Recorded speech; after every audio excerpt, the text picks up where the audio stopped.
ಇನ್ನು ಇದೇ ಕಾಲಾಷ್ಟಮಿ ದಿನ ಈ ಒಂದು ಸಣ್ಣ ತಂತ್ರವನ್ನು ನೀವು ಮಾಡಿದ್ದಾಯಿತು ಅಂದರೆ ನಿಮಗೆ ಇರುವಂತಹ ಗಂಡಾಂತರ ಕಂಟಕಗಳು ಯಾವುದೇ ರೀತಿಯ ದೋಷಗಳು ಇದು ಕೂಡ ಸಂಪೂರ್ಣವಾಗಿ ನಿವಾರಣೆ ಆಗುತ್ತೆ. ನಿಮ್ಮ ಗಂಡಾಂತರಗಳಿಗೆ ಈ ಒಂದು ತಂತ್ರ ಎಂಡ್ ಮಾಡುತ್ತೆ ಅಲ್ಲ, ಸಂಪೂರ್ಣವಾಗಿ ನಿವಾರಣೆ ಆಗ್ತಾ ಬರುತ್ತೆ. ಅದ್ಭುತವಾದಂಥ ಒಂದು ವಿಚಾರ ಈ ಒಂದು ಕಾಲಾಷ್ಟಮಿ ದಿನ.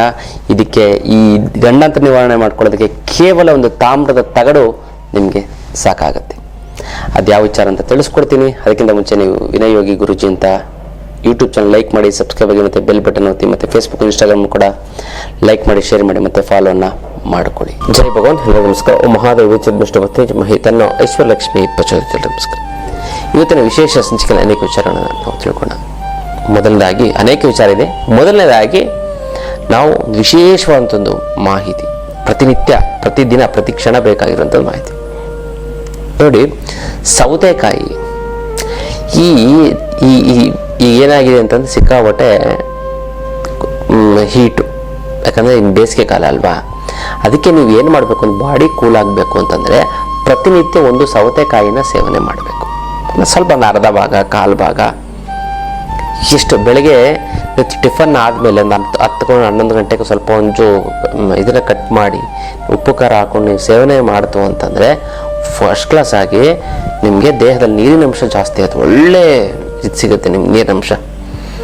ಮೊದಲ ನೀವು 2 ಲೋಟ ನೀರು ಕುಡಿದಷ್ಟು, 4-5 ಲೋಟ ನೀರು ಕುಡಿದ್ರೆ ಎಷ್ಟು ದಾವ ಕಡಿಮೆ ಆಗುತ್ತೋ, ಬರೀ ಒಂದೇ ಒಂದು ಸೌತೆಕಾಯಿ ಪೀಸಲ್ಲಿ ಏನಲ್ಲಿ ಒಂದು ಸೌತೆಕಾಯಿ ಪೀಸ್ ಕಟ್ ಮಾಡ್ತಂದ್ರೆ 4 ಪೀಸ್ ಆಗುತ್ತೆ. ಆ ಒಂದು ಪೀಸ್ ಕುಡಿದ್ರೆ 4 ಲೋಟ ನೀರು ಕುಡಿದ್ರೆ ಎಷ್ಟು ದಾವ ಕಡಿಮೆ ಆಗುತ್ತೋ ಅಷ್ಟು ದಾಹ ನಿಮಗೆ ಕಡಿಮೆ ಆಗುತ್ತೆ. ತಿನ್ಗಳಿಗೆಲ್ಲ ತಿಂದ್ಬಿಟ್ಟಿರ್ತೀರ, ಅದು ಇದು ಬಿಸಿಬೇಳೆ ಬಾತ್ ತುಂಬ ದಾವ ಆಗ್ತದೆ. ದೋಸೆ ತಿಂದಿರ್ತೀರ, ತುಂಬ ದಾವ ಆಗುತ್ತೆ. ಒಂದೇ ಒಂದು ಪೀಸು ನೀವು ಸೌತೆಕಾಯಿನ ನೀವು ತಿನ್ಬಿಡ್ತು ಅಂತಂದರೆ, ಒಂದು 2-3 ಪೀಸು ಚಿಕ್ಕ ಹಿಂಗೆ ಕಟ್ ಮಾಡ್ತು ಅಂತಂದರೆ 2 ಪೀಸು ನೀವು ಸೌತೆಕಾಯಿ ತಿನ್ಬಿಡ್ತು ಅಂತಂದರೆ ನಿಮಗೆ ದಾವ ಆಗಲ್ಲ. ಅದಕ್ಕೆ ಊಟ ಆದಮೇಲೆ ಊಟದಲ್ಲಿ ಏನು ಮಾಡಿಟ್ಟಿರ್ತಾರೆ, ಈರುಳ್ಳಿನ ಕಟ್ ಮಾಡಿಟ್ಟಿರ್ತಾರೆ ಹಾಕೊಳ್ಳಿ ಅಂತ, ಮತ್ತು ಜೊತೆಗೆ ಸೌತೆಕಾಯಿನೂ ಕೂಡ ಕೊಡ್ತಾರೆ. ಈರುಳ್ಳಿ ರುಚಿಗೆ, ಜೊತೆಗೆ ಸೌತೆಕಾಯಿನ ಲಾಸ್ಟಲ್ಲಿ ತಿನ್ನಬೇಕು. ಗೊತ್ತಾಯ್ತಲ್ಲ. ಯಾಕೆ ತಿನ್ನಬೇಕು ಅಂತಂದರೆ, ಈ ಆಹಾರ ತಿಂದಾಗ ದೋಸೆ ತಿಂದಂಥ ಚಪಾತಿ ತಿಂದಂಥ ದಿನ ನೀವು ಬೆಳಗ್ಗೆ ಟಿಫನ್ ಮಾಡಿರ್ತೀರಲ್ಲ, ದಾವ ಆಗೇ ಆಗುತ್ತೆ. ಆ ದಾವ ಆಗಬಾರ್ದು ಅಂತ ಅಂದ್ಬಿಟ್ಟು ಸೌತೆಕಾಯಿನ ತಿನ್ನಬೇಕು ಕೊನೆಯಲ್ಲಿ. ಆವಾಗ ನಿಮಗೆ ದಾವ ಆಗಲ್ಲ. ನೋಡಿ ಎಷ್ಟು ಸೈಂಟಿಫಿಕ್ ಸಿಂಪಲ್ ಆಗಿರುವಂಥ ವಿಚಾರಗಳು ನಮಗೆ ಗೊತ್ತಲ್ಲ. ಹಾಗಾಗಿ ಅದನ್ನು ತಿಳ್ಕೊಳ್ಳಿ. ಈ ಸೌತೆಕಾಯಿಯನ್ನು ನೀವು ಸೇವನೆ ಮಾಡಿ, ಪ್ರತಿನಿತ್ಯ ಸೇವನೆ ಮಾಡಿ, ಬೇಸಿಗೆ ಮಾಡಲೇಬೇಕು. ಮಾಡಿದ್ರೆ ತುಂಬ ಚೆನ್ನಾಗಿ ಜೀರ್ಣಕ್ರಿಯೆ ಆಗುತ್ತೆ. ಇದರಿಂದ ಸೌತೆಕಾಯಿನ ಪ್ರತಿನಿತ್ಯ ಸೇವನೆ ಮಾಡೋದ್ರಿಂದ ನಿಮಗೆ ಜೀರ್ಣಕ್ರಿಯೆ ಚೆನ್ನಾಗುತ್ತೆ, ಬೊಜ್ಜು ಕಡಿಮೆ ಆಗುತ್ತೆ, ಮತ್ತು ಬಾಯಾರಿಕೆ ಕಡಿಮೆ ಆಗುತ್ತೆ. ಒಂದು ಸೌತೆಕಾಯಿ ಹಲವಾರು ಲಾಭಗಳು. ಮತ್ತು ತುಂಬ ಶೆಕೆ ಆಗ್ತಾ ಇರ್ತದೆ ಅನ್ಕೊಳ್ಳಿ. ಒಂದು ಸೌತೆಕಾಯಿ ತೆಗೆದುಕೊಂಡು ನೀವು ಕಂಕಳ ಕೆಳಗಡೆ ಇಟ್ಕೊಳ್ಳಿ 1 ನಿಮಿಷ 2 ನಿಮಿಷ. ಆಮೇಲೆ ಈ ಕಂಕಳ ಕಡೆ ಇಟ್ಕೊಳ್ಳಿ. ಅದಾದಮೇಲೆ 2 ತೊಡೆಯ ಮಧ್ಯದಲ್ಲಿ ಇಟ್ಕೊಳ್ಳಿ ಸೌತೆಕಾಯಿ, ಅದು ಹೀಟನ್ನೇ ಎಳೆಯುತ್ತೆ. ಆಮೇಲೆ 2 ಮೀನಕಂಡ ಮೊಣಕಾಲು ಅದರ ಮಧ್ಯದಲ್ಲಿ ಇಟ್ಕೊಳ್ಳಿ. ಆಮೇಲೆ ಅದನ್ನ ಎಸ್ಬಿಡಿ, ಯೂಸ್ ಮಾಡಿಬಿಡಿ, ನೆಗೆಟಿವ್ ಎಲ್ಲ ಇರುತ್ತೆ, ತಂಪಾಗುತ್ತೆ. ಆಮೇಲೆ ಕುತ್ತಿಗೆ ಹತ್ರ ಇಟ್ಕೊಳ್ಳಿ ಒಂದ್ಸಲ ಫಸ್ಟ್ ಕ್ಲಾಸ್. ಅದ್ಮೇಲೆ ನೀರು ಚುಮ್ಸಿ, ಅಥವಾ ನೀರಲ್ಲಿ ಒಂದು 2 ನಿಮಿಷ ನೀರನ್ನು ಸೌತೆಕಾಯಿ ನೀರಲ್ಲಿ ಇಟ್ಬಿಟ್ಟು ಆಮೇಲೆ ಅದನ್ನು ತಗೊಂಡು ನೀವು ಕಂಟ್ಲು ಸದ್ದಿ ಹೊಟ್ಟೆ ಮೇಲೆ ಇಟ್ಕೊಳ್ಳಿ, ಎದೆ ಮಧ್ಯದಲ್ಲಿ ಇಟ್ಕೊಳ್ಳಿ, ಒಂದು 2 ನಿಮಿಷ. ಫಸ್ಟ್ ಕ್ಲಾಸ್ ಆಗುತ್ತೆ, ಗೊತ್ತಲ್ಲ. ಹಾಗಾಗಿ ಈ ಸೌತೆಕಾಯಿಯ ಮಹತ್ವ ತುಂಬ ಅಪೂರ್ವದಂತ. ಇದು ದೃಷ್ಟಿ ತೆಗೆಯೋಕ್ಕೂ ಕೂಡ ಸೌತೆಕಾಯಿಯನ್ನು ಯೂಸ್ ಮಾಡ್ತೀವಿ. ಅದನ್ನು ಇನ್ನೊಂದು ದಿನ ತಿಳಿಸ್ಕೊಡ್ತೀನಿ ಅಲ್ಲ. ಇದು ವಿಶೇಷವಾದಂಥದ್ದು ಮಾಹಿತಿ. ಆನ್ಲೈನ್ ಕ್ಲಾಸು, ವಿಶೇಷವಾದಂಥ ಒಂದು ಆನ್ಲೈನ್ ಕ್ಲಾಸು. ಈ ಒಂದು ಆನ್ಲೈನ್ ಕ್ಲಾಸಲ್ಲಿ ಏನಿದೆ ಅಂತಂದರೆ, ನಿಮ್ಗೆ ಜೀವನದಲ್ಲಿ ಯಾವ ರೀತಿ ಬದುಕಬೇಕು, ಮತ್ತು ಧನವಶೀಕರಣ, ಇರುವಂತಹ ದುಡ್ಡನ್ನು ಫಸ್ಟ್ ದುಡ್ಡು ಬರೋಗೆ ಏನು ಮಾಡಬೇಕು, ಮತ್ತು ಇರುವಂಥ ದುಡ್ಡನ್ನು 10 ರೂಪಾಯಿನ 100 ರೂಪಾಯಿ, 100 ರೂಪಾಯಿಂದ 1000 ರೂಪಾಯಿ, 1000 ರೂಪಾಯಿಂದ 1,00,000 ರೂಪಾಯಿ ಹೇಗೆ ಮಾಡುವಂಥದ್ದು, ದುಡ್ಡನ್ನು ಯಾವ ರೀತಿ ಬಳಸಬೇಕು, ಯಾವ ರೀತಿ ಉಳಿಸ್ಬೇಕು, ಮತ್ತು ಯಾವ ರೀತಿ ಗಳಿಸ್ಬೇಕು, ಜನರನ್ನು ಕೂಡ ಯಾವ ರೀತಿ ಉಳಿಸ್ಕೋಬೇಕು. ಮತ್ತು ತುಂಬ ಜನ ಫ್ರೆಂಡ್ಸ್ ಇತ್ತು ಅಂತಂದರೆ ನಿಮಗೆ 1,00,00,000 ರೂಪಾಯಿ ಇದ್ದಂಗೆ ಯಾರೋ ಸಹಾಯ ಮಾಡ್ತಾರೆ. ಅದರ ಜನಾಕರ್ಷಣೆ ಹೇಗೆ ಮಾಡಬೇಕು, ಜನವಶೀಕರಣವನ್ನು ಯಾವ ರೀತಿ ಪಡ್ಕೋಬೇಕು, ಮಾಡಿಕೊಂಡು ನಾವು ಜೀವನವನ್ನು ಒಂದು ಸುಗಮಗೊಳಿಸ್ಕೋಬೇಕು ಅನ್ನೋದನ್ನು ಆನ್ಲೈನ್ ಕ್ಲಾಸಸ್ ಇರುತ್ತೆ. ನೀವು ಡೈರೆಕ್ಟಾಗಿ ನಾನು ಹೇಗಿದೆ ನಾವು ಮಾತಾಡ್ತೀವಿ, ನೀವು ಡೈರೆಕ್ಟಾಗಿ ಅದರಲ್ಲೂ ಕೂಡ ನಿಮ್ಮ ಪರ್ಸನಲ್ ವಿಚಾರಗಳನ್ನು ನನ್ನ ಭೇಟಿಯಾಗಕ್ಕೆ ಒಂದು ಕ್ಲಾಸ್ ಅಟೆಂಡ್ ಮಾಡಿ ಜ್ಞಾನವನ್ನು ತಿಳ್ಕೊಂಡು ನಿಮ್ಮ ಸಮಸ್ಯೆಗಳನ್ನು ಕೂಡ ಅಲ್ಲೂ ಕೂಡ ಬಗೆಹರಿಸ್ಕೋಬೋದು. ಎಲ್ಲ ರೀತಿಯಂಥ ವಿಚಾರಗಳನ್ನು ತಿಳಿಸ್ಕೊಡ್ತಾ ಹೋಗ್ತೀನಿ. ಝೀರೋ ಇರೋಂಥ ವ್ಯಕ್ತಿ ಈ ಆನ್ಲೈನ್ ಕ್ಲಾಸ್ ಅಟೆಂಡ್ ಮಾಡಿ ಹೀರೋ ಆಗಿರೋಂಥ ಉದಾಹರಣೆಗಳೆಲ್ಲ ನಾವು ನಮ್ಮ ಆಶ್ರಮಕ್ಕೆ ಬಂದು ನೀವು ನೋಡ್ಬೋದು. ಅಂಥ ಒಂದು ಅದ್ಭುತವಾದಂಥ ಒಂದು ಆನ್ಲೈನ್ ಕ್ಲಾಸು ಜನ ಮತ್ತು ಧನವಶೀಕರಣ. ಇದಕ್ಕೂ ಕೂಡ ನೀವು ಹೆಸರನ್ನು ಬರೆಸಿ ಈ ಒಂದು ಕ್ಲಾಸಸನ್ನು ಕೂಡ ನೀವು ಅಟೆಂಡ್ ಮಾಡ್ಬೋದು. ಇದು ವಿಶೇಷವಾದಂಥ ಒಂದು ಆನ್ಲೈನ್ ಕ್ಲಾಸು, ಎಲ್ಲರಿಗೂ ಕೂಡ ಅಷ್ಟು ಸುಲಭವಾಗಿ ಸಿಗೋದಿಲ್ಲ. ಹಾಗೆ ಈ ಒಂದು ಆನ್ಲೈನ್ ಕ್ಲಾಸ್ ನೀವು ಜಾಯಿನ್ ಮಾಡಿ ಅಂತ ನಾನು ತಿಳಿಸ್ಕೊಡ್ತೀನಿ. ಭಾಳಷ್ಟು ಜನಕ್ಕೆ ತಲೆ ಸುತ್ತು ಬರ್ತಾ ಇರುತ್ತೆ. ತಲೆ ಸುತ್ತು ಅಂತಂದರೆ ತಲೆ ತಿರುಗುವಂಥದ್ದು, ಸುತ್ತಾಗುವಂಥದ್ದು, ಕೆಳಗಡೆ ಬೀಳುವಂಥದ್ದು. ಇದು ಏನಕ್ಕೆ ಆಗುತ್ತೆ ಅಂತಂದರೆ ಈ ಬೇಸಿಗೆ ಸಮಯದಲ್ಲಿ ಸಾಮಾನ್ಯವಾಗಿ ಇದಾಗುತ್ತೆ. ಯಾಕೆ ಅಂತಂದರೆ ಸಿಕ್ಕಾಪಟ್ಟೆ ಬೇಸಿಗೆ ಅಂತ ಸನ್ ಸ್ಟ್ರೋಕ್ ಅಂತ, ಸೂರ್ಯನ ಒಂದು ಕಿರಣಗಳು ಕಣ್ಣು ಮೇಲೆ ಬಿದ್ದು ಮತ್ತು ದೇಹದಲ್ಲಿ ಡಿಹೈಡ್ರೇಟ್ ಆಗಿ ನೀರಿನಂಶ ಜಾಸ್ತಿ ಎಳ್ಕೊಂಡು ನಿಮಗೆ ಸನ್ ಸ್ಟ್ರೋಕ್ ಆಗುತ್ತೆ. ಅದಕ್ಕೆ ಬೇಸಿಗೆ ಟೈಮಲ್ಲಿ ಒಂದು 10-11 ಗಂಟೆ ಮೇಲೆ ಅಥವಾ 12 ಗಂಟೆ ಮೇಲೆ ನೀವೇನಾದ್ರು ಹೊರಗಡೆ ಹೋಗ್ತು ಅಂತಂದರೆ ತಂಪಾಗಿರುವಂತಹ ಒಂದು ಪಾನೀಯ ಅಂತಾರೆ, ಏನೋ ಕೂಲ್ ಡ್ರಿಂಕ್ಸ್ ಅಲ್ಲ, ನೀವು ಎಳನೀರನ್ನು ಕುಡಿರಿ ಅಥವಾ ಕಲ್ಲಂಗಡಿ ಹಣ್ಣನ್ನು ತಿನ್ನಿ ಅಥವಾ ನೆರಳಲ್ಲಿ ಇರಿ. ನೆರಳಿರಬೇಕು ಅಂಥ ಒಂದು ಜಾಗದಲ್ಲಿ. ಜಾಸ್ತಿ 12 ಗಂಟೆಯಿಂದ 3 ಗಂಟೆವರೆಗೂ ನಡ್ಕೊಂಡು ಓಡಾಡಬೇಡಿ. ಮತ್ತು ಇನ್ನೇನು ಮಾಡಬೇಕು ನಡಿ ಅಂತಂದ್ರೆ ನೀವೇನಾದರೂ ಛತ್ರಿ ಇಟ್ಕೊಳ್ಳಿ ಅಥವಾ ಕ್ಯಾಪ್ ಹಾಕೊಳ್ಳಿ. ಗೊತ್ತಾಯ್ತಲ್ಲ, ಏನೋ ಒಂದು ನೀವು ನಡೀರಿ, ನಾನು ನಡಿಬೇಡಿ ಅಂತ ಹೇಳಿದೆ, ಕ್ಯಾಪ್ ಹಾಕೊಳ್ಳಿ. ಸುರಕ್ಷಿತವಾಗಿ ನೀವು ಏನಾದರೂ ಮಾಡಿ. ಗೊತ್ತಾಯ್ತಲ್ಲ, ಹಾಗಾಗಿ ಛತ್ರಿ ಇಟ್ಕೊಂಡು ಓಡಾಡಿ ಬಿಸಿಲಲ್ಲಿ ಓಡಾಡಬೇಕು ಅಂತಂದರೆ ಸ್ವಲ್ಪ ಶ್ರಮ ಆಗುತ್ತೆ, ಕೈಲಿ ಹಿಡ್ಕೋಬೇಕು, ಇಲ್ಲ ಅಂತ ಹೇಳೋಕ್ಕಾಗಲ್ಲ. ಅದು ನಿಮ್ಮ ತಂಪನ್ನು ಕೊಡುತ್ತೆ. ಸನ್ ಸ್ಟ್ರೋಕು, ಯಾರ್ಯಾರಿಗೆ ಸನ್ ಸ್ಟ್ರೋಕ್ ಆಗುತ್ತೋ, ತಲೆ ಸುತ್ತು ಬರುತ್ತೋ, ಅವರು ಯಾವುದಕ್ಕೆ ಬರಲಿ ತಲೆ ಸುತ್ತು, ಅವರು ಕೊಡೆಯನ್ನು ಅಂತಂದರೆ ಛತ್ರಿಯನ್ನು ಇಟ್ಕೊಂಡು ಓಡಾಡಲೇಬೇಕು. ಗೊತ್ತಲ್ಲ, ಹಾಗಾಗಿ ಮತ್ತು ತಂಪು ಪಾನೀಯ ದೇಹ ತಂಪಾಗಿ, ಯಾಕಂದರೆ ಹೈಡ್ರೇಟ್ ಆಗಿ ತಲೆ ಸುತ್ತು ಬರುವಂಥ ಚಾನ್ಸಸ್ಗಳು ಇದೆ ಸನ್ ಸ್ಟ್ರೋಕ್ ಆಗಿ. ಅದಕ್ಕೆ ನೀವು ಏನು ಮಾಡಬೇಕು ಜೊತೆಗೆ ಅಂತಂದರೆ ಮುದ್ರೆಯನ್ನು ಮಾಡಿ ಕಂಪ್ಲೀಟಾಗಿ ನಿವಾರಣೆ ಆಗಿದೆ. ಯಾವ ಮುದ್ರೆ ಅಂತಂದರೆ ಮುಷ್ಟಿ ಮುದ್ರೆ. ನೋಡಿ, ಈ ಹೆಬ್ಬೆರಳಿನ ತೆಗೆದುಕೊಂಡು ಕಿರುಬೆರಳಿನ ಬುಡದ ಭಾಗಕ್ಕೆ ತಗ್ಸಿ ಮಡಿಸಿ, ಇದು ಮುಷ್ಟಿ. ಈ ಮುಷ್ಟಿ ಮುದ್ರೆಯನ್ನು ಮಾಡ್ತು ಅಂತಂದರೆ ಸಾಕು, ನಿಮಗೆ ತಲೆ ಸುತ್ತು ಹೊರಟೋಗ್ಬಿಡಿ. ಪ್ರತಿನಿತ್ಯ 20 ನಿಮಿಷಗಳ ಕಾಲ ನಿಮ್ಗೆ ಯಾವಾಗಲೂ ತಲೆ ಸುತ್ತು ಬರ್ತಾ ಇದೆ ಅಂತಂದರೆ ಈ ಮುಷ್ಟಿ ಮುದ್ರೆಯನ್ನು ಮಾಡಿಬಿಡಿ. ಖಂಡಿತವಾಗ್ಲೂ ಕೂಡ ಅದು ಎಂಥದೇ ತಲೆ ಸುತ್ತಿದ್ರೂ ಕೂಡ ಸಂಪೂರ್ಣವಾಗಿ ನಿವಾರಣೆಯಾಗಿ ಬಿಡುತ್ತದೆ ಅದಲ್ಲ. ಹಾಗಾಗಿ ಇದನ್ನು ಮಾಡಿ, ತುಂಬ ಚೆನ್ನಾಗುತ್ತೆ, ತುಂಬ ಒಳ್ಳೆಯದಾಗ್ತಾ ಬರುತ್ತೆ. ಇದು ವಿಶೇಷವಾದಂಥ ಒಂದು ಮುದ್ರೆಯ ವಿಚಾರ. ಇನ್ನು ಆಧ್ಯಾತ್ಮ ಪಯಣ. ಈ ಆಧ್ಯಾತ್ಮ ಪಯಣದಲ್ಲಿ ಪ್ರತಿ ತಿಂಗಳು ಒಂದಲ್ಲ ಒಂದು ಪುಣ್ಯಕ್ಷೇತ್ರಗಳ ದರ್ಶನವನ್ನು ನಾನು ಮಾಡಿಸ್ತಾ ಹೋಗ್ತಾ ಇರ್ತೀನಿ. ಖಂಡಿತವಾಗ್ಲೂ ಕೂಡ ಇದಕ್ಕೆ ನೀವು ಭಾಗಿಯಾಗಿ ಕರ್ಮ ಕಳ್ಕೊಳ್ಳೋದಕ್ಕೋಸ್ಕರ ಈ ಒಂದು ಅದ್ಭುತವಾದಂಥ ಒಂದು ಪುಣ್ಯಕ್ಷೇತ್ರ ದರ್ಶನವನ್ನು ಮಾಡ್ತೀವಿ. ಪ್ರತಿ ತಿಂಗಳು ಪುಣ್ಯಕ್ಷೇತ್ರ, ಈ ಕೇರಳ ಅನಂತ ಪದ್ಮನಾಭ, ಗುರುವಾಯೂರು, ಮತ್ತು ಮುಂದಿನ ತಿಂಗಳು ಈ ಪುರಿ ಜಗನ್ನಾಥ, ಅದರ ಮುಂದಿನ ತಿಂಗಳು ಕಾಮಾಖ್ಯ, ಅದರ ಮುಂದಿನ ತಿಂಗಳು ಕಾಶಿ ಮತ್ತು ಅಯೋಧ್ಯ. ಈ ಥರ ಪ್ರತಿ ತಿಂಗಳು ಅದ್ಭುತವಾದಂಥ ಒಂದು ಆಧ್ಯಾತ್ಮ ಪಯಣ ಇರುತ್ತೆ.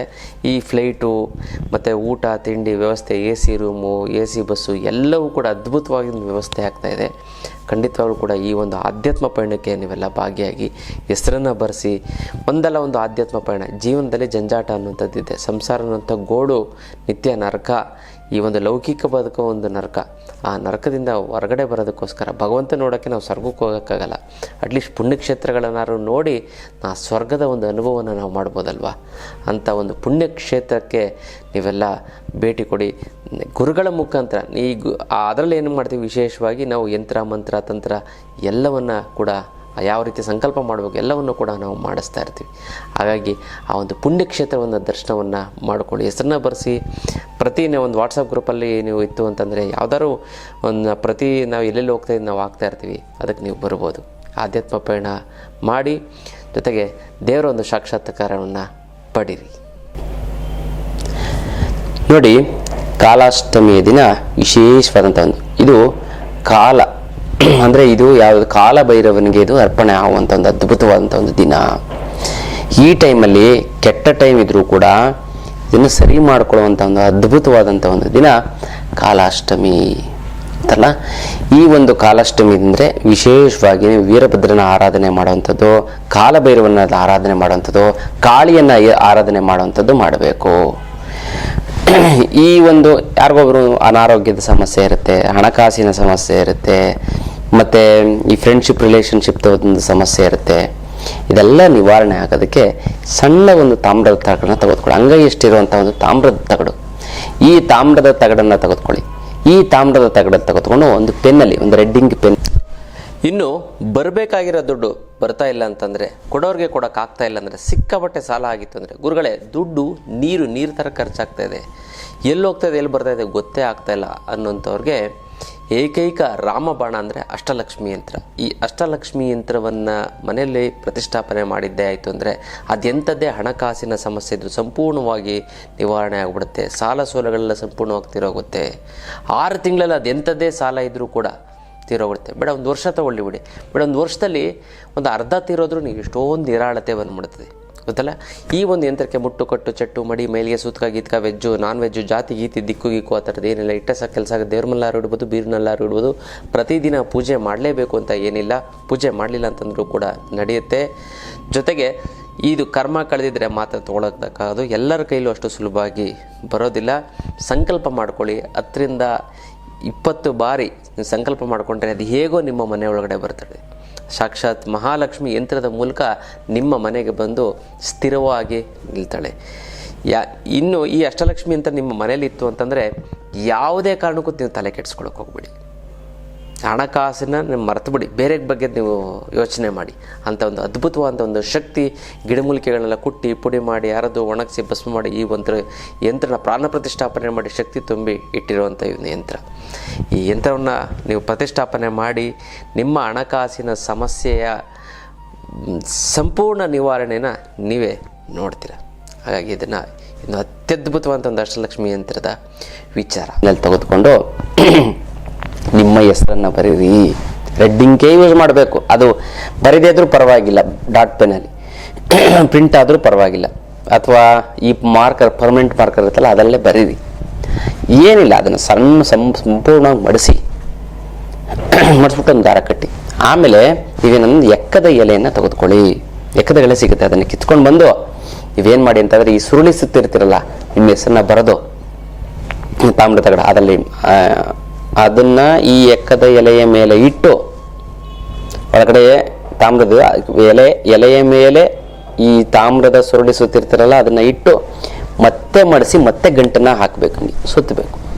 ಸುತ್ತಿ ನೀವೇನು ಮಾಡಬೇಕು ಅಂತಂದರೆ ಸಾಯಂಕಾಲದ ಸಮಯ ಸೂರ್ಯ ಮುಳುಗಿರಬೇಕು, ತಲೆಗೆ 9 ಸರಿ ನೀವು ಆಳಿಸ್ಬೇಕು. ಹಿಂಗೆ 9 ಸರಿ ಮೇಲೆ ಹಿಂಗೆ ಕ್ಲಾಕ್ ವೈಸ್ ಆ್ಯಂಟಿ ಕ್ಲಾಸ್ ಮತ್ತು ಮೇಲಿಂದ ಕೆಳಗಡೆ 9 ಸರಿ ನೀವು ಆಳಿಸಿ ನೀವೇನು ಮಾಡಬೇಕು ಅಂತಂದರೆ 3 ದಾರಿ ಕೊಡುವಂಥ ಜಾಗದಲ್ಲಿ ಹಾಕಿ ತುಳಿಬೇಕು. ಅದನ್ನು ಗೊತ್ತಾ, ನಿಮ್ದೆಲ್ಲ ದರಿದ್ರೆಲ್ಲ ತುಳ್ಕೊಂಡು ಓಟಾಗ್ಬಿಡ್ತಾರೆ ಅವರು, ಗೊತ್ತಲ್ಲ. ಆ ರೀತಿ ಒಂದು ವಿಚಾರವನ್ನು ಮಾಡಿ ಅದ್ಭುತವಾಗಿ ಕೆಲಸ ಆಗುತ್ತೆ. ನಿಮ್ದು ಯಾವುದೇ ರೀತಿಯಂಥ ಒಂದು ಸಮಸ್ಯೆಗಳು ಪಟ್ ಅಂತ ಹೊರಟೋಗ್ಬಿಡುತ್ತೆ. ಈ ಗಂಡಾಂತರಗಳು ಚಿಕ್ಕದಾಗಿರ್ಬೋದು ದೊಡ್ಡದೇ ಆಗಿರ್ಬೋದು, ದೊಡ್ಡ ಸಮಸ್ಯೆ ಆಗೋದು. 10 ರೂಪಾಯಿ ಲಾಸ್ ಆದರೂ ಲಾಸೇನೆ, 10 ಲಕ್ಷ ಲಾಸ್ ಆದರೂ ಲಾಸೇನೆ. ತುಂಬ ಕೇರ್ಫುಲ್ಲಾಗಿ. ಒಂದು ಸರಿ ದೊಡ್ಡದಾಗಿ ಲಾಸ್ ಆಯಿತು ಅಂದರೆ ತುಂಬ ಚಿಂತೆ ಆಗಿಬಿಡ್ತದೆ. ಈ ಒಂದು ಇದನ್ನು ಮಾಡಿಕೊಡಿ. ಮತ್ತು ಯಾರ್ಯಾರಿಗೆ ಒಳ್ಳೇದಾಗಬೇಕು ಅಂತ ಅಂದ್ಕೊಂಡಿದ್ದೀರೋ ನೀವು, ಅವರು ನಿಮ್ಮ ಹೆಸರನ್ನ ಕಮೆಂಟ್ ಮಾಡಿ. ಅಮ್ಮ ಮಹಾಲಕ್ಷ್ಮಿ ನಿನ್ನ ಆಶೀರ್ವಾದ ಸದಾ ನನ್ನ ಮೇಲೆ ಇರ್ತೀನಿ, ಶತಕೋಟಿ ನಮಸ್ಕಾರ ಅಂತ ಕಮೆಂಟ್ ಮಾಡಿ ಕಳಿಸಿ. ಸಂಕಲ್ಪವನ್ನು ಮಾಡ್ತೀನಿ, ತಂತ್ರವನ್ನು ಮಾಡಿ ಒಂದಕ್ಕೊಂದು ಸೇರಿ ತುಂಬ ಚೆನ್ನಾಗುತ್ತೆ, ಒಳ್ಳೇದಾಗ್ತಾ ಬರುತ್ತೆ. ಇದು ವಿಶೇಷವಾದಂಥ ಒಂದು ತಂತ್ರದ ವಿಚಾರ. ಇನ್ನಷ್ಟು ವಿಚಾರ ತಿಳಿಸ್ಕೊಡ್ತೀನಿ ಮುಂದಿನ ಸಂಚಿಕೆ. ಅಲ್ಲಿವರೆಗೂ